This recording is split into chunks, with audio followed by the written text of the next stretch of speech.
Hello.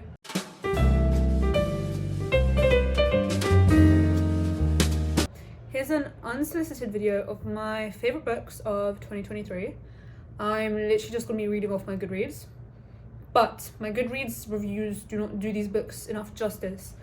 But this book tore me to shreds, and this book is Minor Detail by Adiana Shibli. So it's originally written Arabic, translated into English. Oh my goodness. Is this book a slap to the face? Okay, so essentially it follows an IDF soldier during the Palestinian Nakba in 1948, and it kind of follows how they established the settler colonialist state that is Israel. The first half of the book is from the perspective of an IDF soldier, and it's just really pedantic, and it's written with so much detail, hence the title, Minor Detail, about his day-to-day like soldier activities. So it's just like him walking through the Palestinian like desert and the rural areas, setting up camp, and there's like a good like 3 pages about him being bitten by a bug. And I don't want to spoil, there's no spoilers by the way, but it's just entirely ironic. It's written with no sense of emotion, no sense of empathy, no sense of like humanity. It's just his physical being, what he's physically doing. And throughout this first portion of the book, it slowly escalates. So it's just from him, setting up camp, having food with his like fellow soldiers, and essentially like they come across Palestinians, and it basically just explains what the Israelis did to them, but in so much detail. Shibli is so intelligent in the way that she kind of plays on how the Palestinians are completely dehumanized, and how the narrative that perpetuates most of our media is that the Palestinians aren't even regarded as humans, so it's just it's incredible. And that's just the first half of the book. The second half of the book is written from a Palestinian in like the contemporary day visiting Palestine, and that's pretty cool. The second half was like, okay, it was cool, don't get me wrong, but the first half had me in sweats and goosebumps. I was in bed like, ooh. So anyways, this book, if you haven't read this, you're missing out tremendously. And considering everything, considering the escalation of the aggression in Gaza and in Palestine since the 7th of October, there is no better time than to read this and educate yourself. Stupid.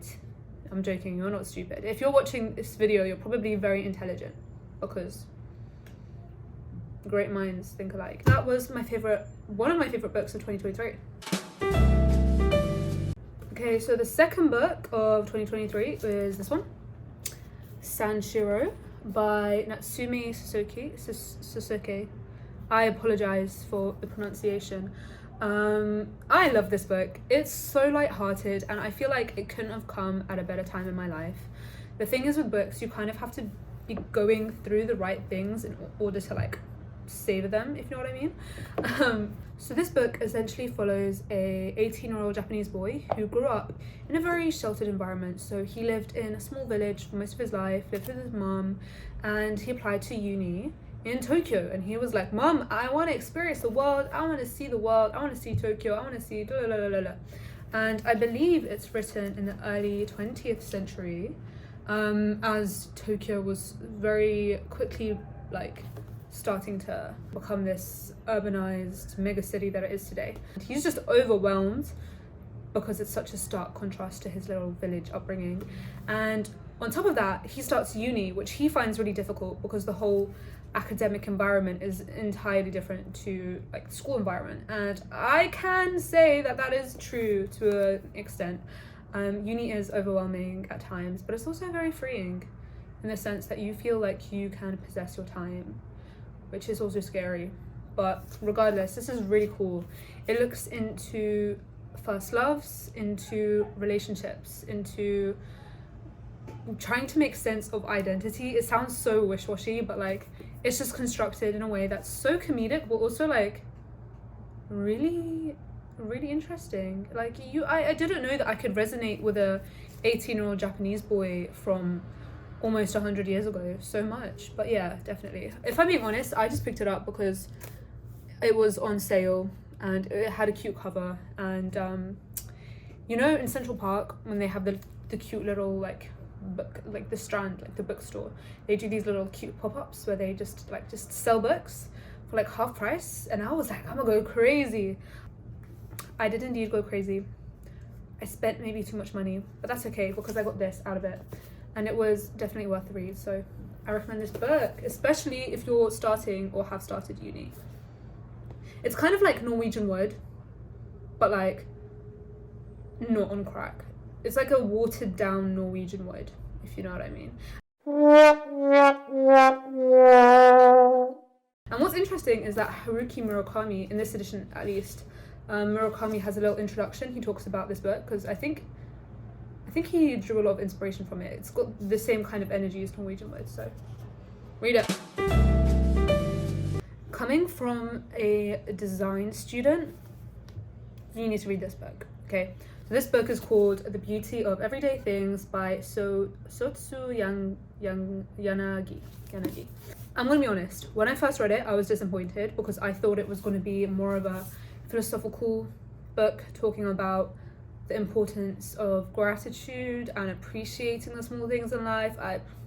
Listen, it's important, it's vital. As a Muslim, it's vital. But anyways, this was not that.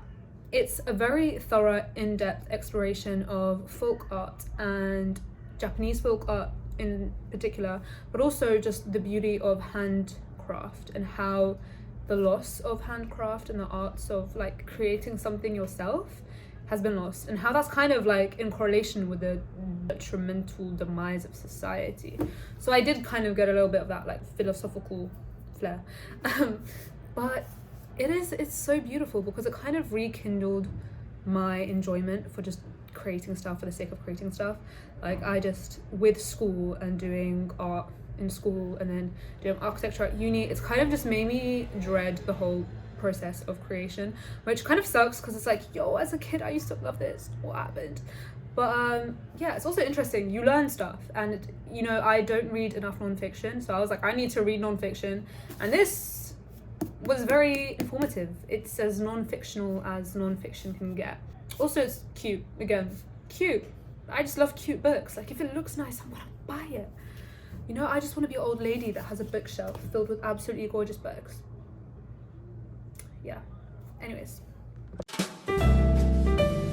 I don't have this book in person because I definitely did not pirate it, and I definitely did not illegally download it online because I definitely did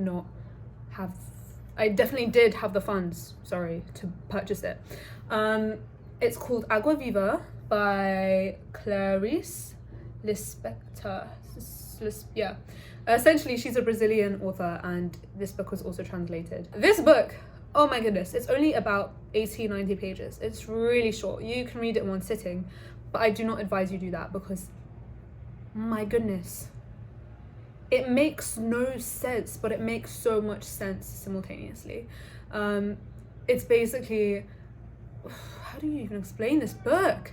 You know what, I think it's just a book that you have to read in order to understand, because it left me feeling really like weird, but like good weird. Like, okay, maybe not good weird, but you know when you have eggs, right? You eat eggs for breakfast, and usually you like eggs. If you don't like eggs, I apologize, but you know when the taste of eggs becomes too evident, like you can like feel the egg texture in your mouth and you kind of get grossed out and you want to stop eating the eggs. That's essentially what this book feels like, but because it's 90 pages, you've already finished the book before you acknowledge the fact that you're feeling grossed out. But because of that, I don't know, there seems to be a bit of a theme with these books. Like I kind of like books that make me a little bit uncomfortable, that shake me up a little bit inside. Because I'm so used to comfort books and rereading the same books and finding, you know, enjoyment in the familiar. But last year I was like, nah, we are making ourselves suffer. So read that book if you want to be startled a little bit. And like I said, it's really short, so. Okay, so this is kind of cheating because I didn't read this book in 2023. I read this book at the start of 2024. I literally read it in 2 days, and oh my god, I know that this book is so controversial. You either hate it or love it, and let me tell you that I am neither. Okay, I didn't hate it, but I didn't love it. It kind of feels like if Girl Interrupted and the Bell Jar had a baby, but like the baby was born in Manhattan and was also rich and slimy. So like, okay, let's reframe this. If Girl Interrupted, the Bell Jar, and Gossip Girl had a baby, it would be this book. I don't know, the ending of the book was kind of like revolutionary in a way, but also like absolutely anticlimactic. It's really well written in the sense that at some point, especially in the midway point, it felt like I was reading the same thing over and over and over and over again, but I still couldn't put it down. So I think the ability to even do that, because usually if that was in any other book, I probably would have not finished it by then. I would have put it down and been like, bye. But the fact that I still wanted to keep reading it, maybe that's not so much about the writing, maybe that's just saying something about my mental state whilst I was reading this book. But regardless, I really did enjoy it. Just because I enjoyed it doesn't mean I liked it. There's a difference. It also made me like put the book down and think, what did I just read? Like what content just seeped into my brain? But that's good. That's kind of what you want from a book.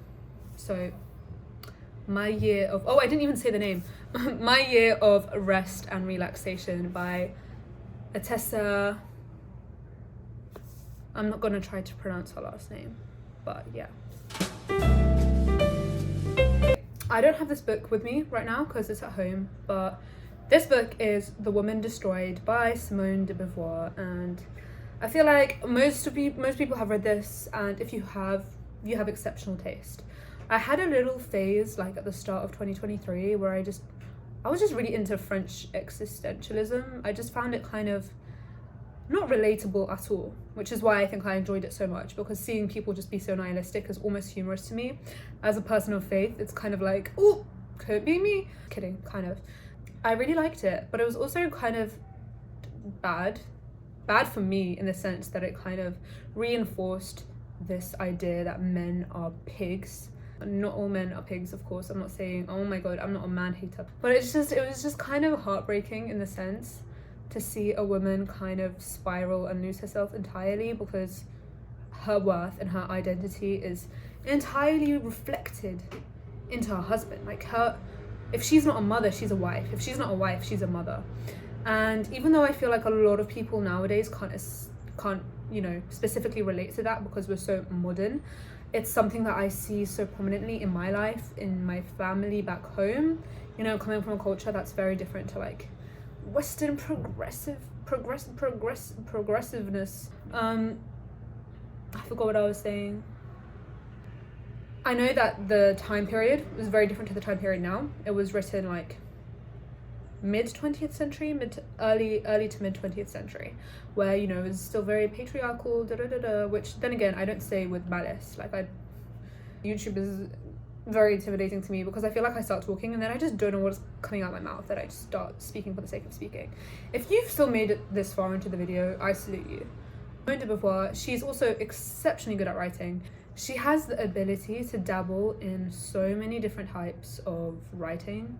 Like it isn't just the same prose throughout the entire book. It is a collection of short stories, by the way. Forgot to preface that. And each short story is written in a completely different way, and it's just so interesting and so fun. But all of them essentially have this same like idea that women are essentially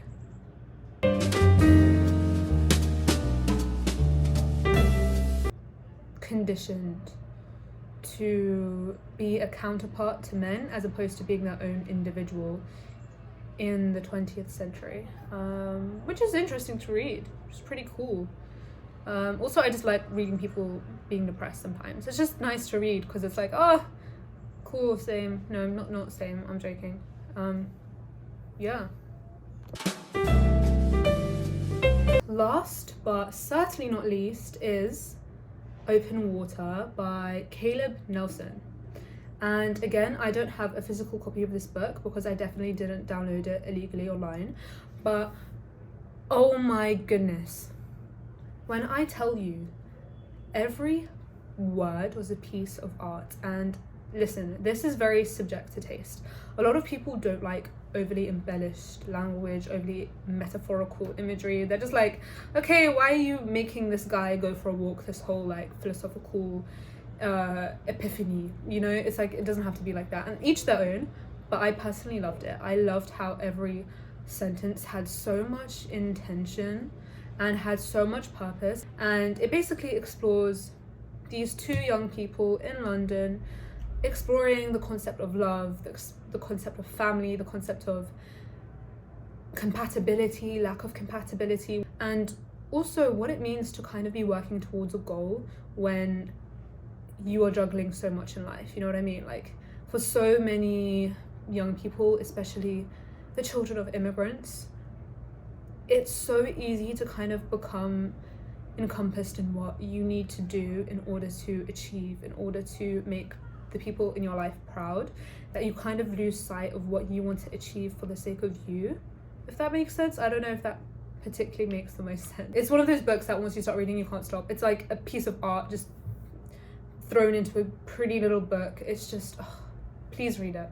Especially if you're from London or just the UK in general, it is so nice having contemporary British authors write books that aren't crap. If you know any more, please recommend them to me, because I would love to. Yeah, I think that's it for now. I kind of yabbered for too long, but thank you for watching.